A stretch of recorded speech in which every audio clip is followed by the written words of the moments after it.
tere! Matemaatikavalemeid on tekstiprogrammis väga keeruline kirjutada ja kui on vaja näiteks koolis teha füüsikareferaat, võib korralikult kirja pandud valemeid tarvis minna. Nende kirjutamiseks ongi tehtud LibreOffice programm Math. Kuna LibreOffice on interneti kogukonna poolt ühiselt tehtud vaba tarkvara, on ka see programm kõigile veebis tasuta kättesaadav. Nüüd räägin ma teile lühidalt, mida Math-programmiga teha saab.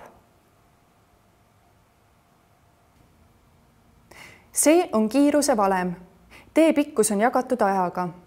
Kui tekstiprogrammis võtaks sellise lihtsa valemi kirja panemine palju aega ja vaeva, siis Mathis käib see lihtsalt. Kohe vaatame, kuidas seda teha.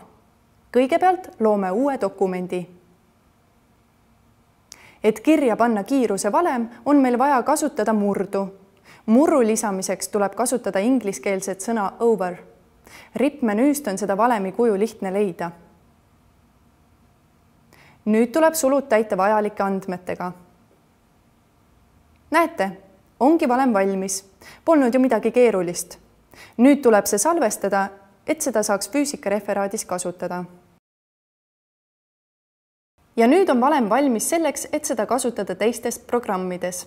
Näiteks Writeris tehtud füüsikareferaadis.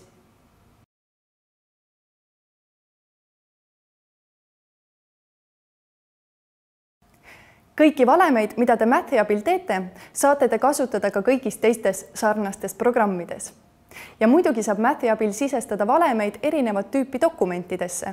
Lisaks tekstidokumendile ka tabelarvutusele, esitlusele või graafikadokumendile. Valemite kirja panemine on tõeliselt lihtsaks tehtud. Proovige ise järele. Head kasutamist!